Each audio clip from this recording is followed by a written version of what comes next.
Halo, dalam video ini saya akan menunjukkan cara membuat laptop Anda lebih cepat pada Dator 17 terpisah.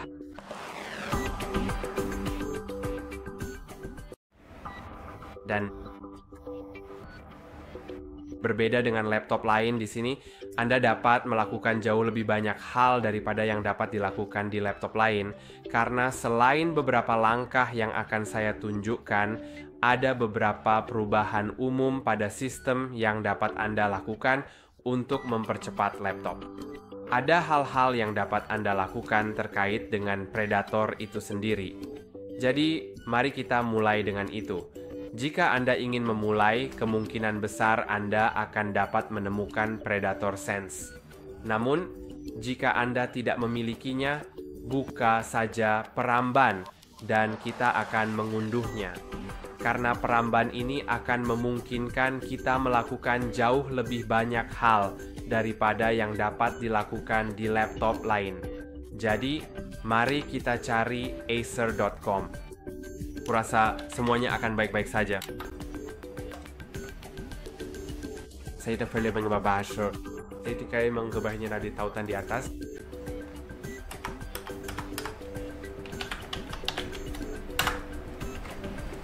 Ya. Jadi di situs web Acer Anda harus pergi ke dukungan. Baiklah, tidak usah dipikirkan. Saya pikir harus mengubah bahasa secara manual, sayangnya.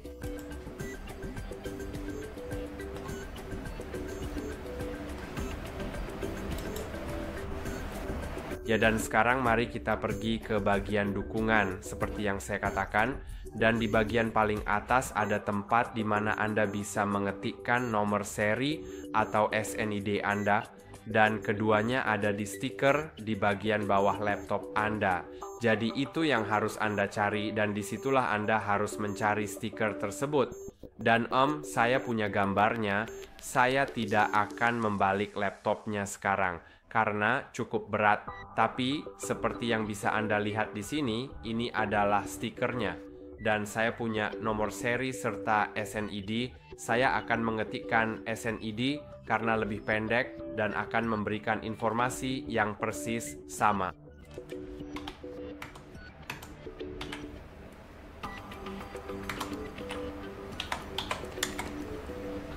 Oke, mungkin saya memasukkannya dengan salah.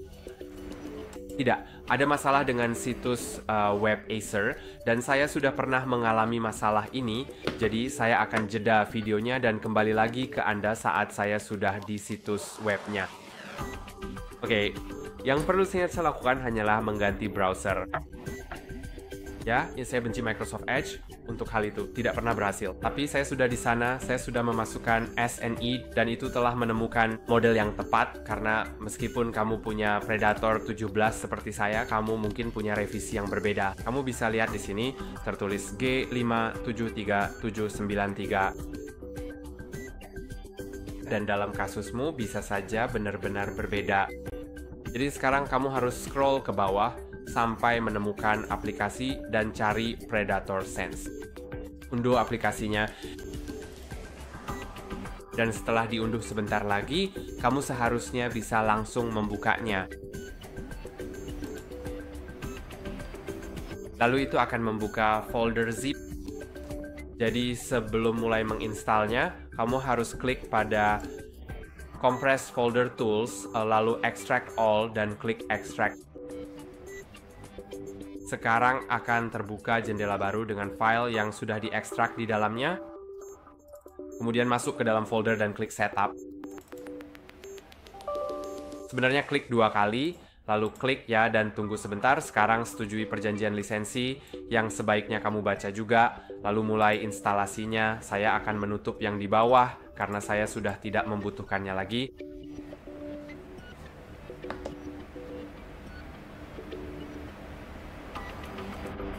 Oke, sudah selesai. Jadi mari kita klik itu dan sekarang kita seharusnya menemukan Predator ada di sini. Kita akan membukanya. Kamu bisa lihat aplikasi Predator terbuka. Dan di sini kita bisa melakukan beberapa hal. Saya akan menutup jendela itu. Dan pertama-tama opsi ini yang akan saya tunjukkan sekarang sebaiknya hanya diaktifkan saat dibutuhkan. Jika kamu tidak membutuhkannya, kembalikan saja ke normal.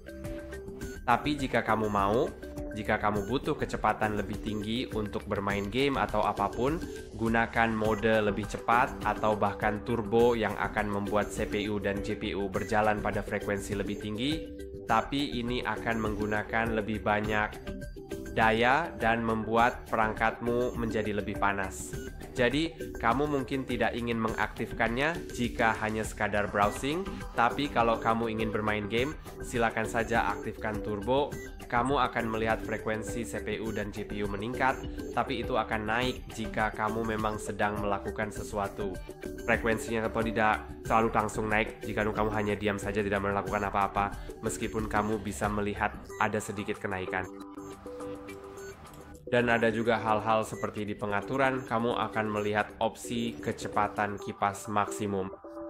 Tentu saja itu cukup berisik, jadi kamu mungkin juga tidak ingin mengaktifkannya jika hanya sekadar browsing. Tapi kalau kamu sedang bermain game, mungkin kamu tidak peduli dengan suara kipas yang keras dan lebih mengutamakan efisiensi pendinginan udara yang lebih baik yang diberikan oleh kecepatan kipas.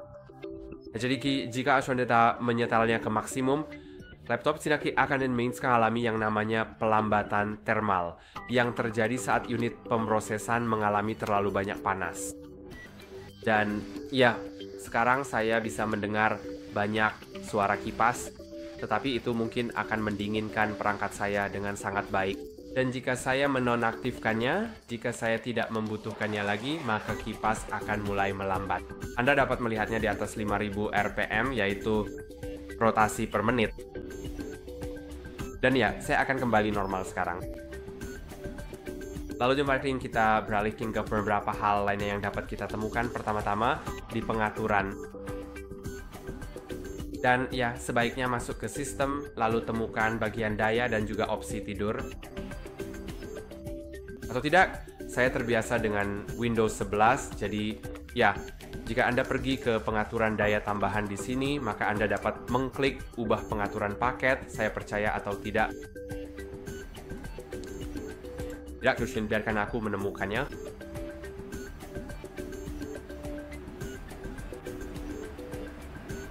Oke, saya rasa itu tidak bisa diakses di Windows 10. Atau jika saya klik pada pengubahan mode daya, oke, sekarang saya tahu. Jadi jika Anda klik pada ikon baterai, Anda bisa mengubah baterai ke mode daya tahan baterai terbaik yang mungkin membuat perangkat Anda sedikit lebih lambat, lalu ke performa lebih baik, tapi itu sebenarnya di sini seimbang. Ini seimbang antara daya tahan baterai dan performa.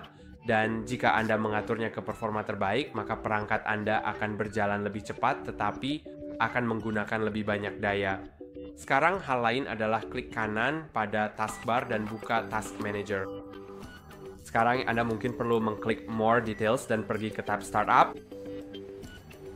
Sekarang Anda bisa melihat tidak terlalu banyak aplikasi, tapi Anda mungkin akan melihat sedikit lebih banyak. Dan jika ada sesuatu yang Anda alphalkan pada dasarnya statusnya diatur ke enabled, mereka akan otomatis menyala sendiri begitu Anda menyalakan laptop Anda, dan hal-hal yang berhubungan dengan keamanan atau OneDrive yang mencadangkan data Anda cukup penting untuk diaktifkan sejak awal setiap kali Anda menyalakan laptop Anda.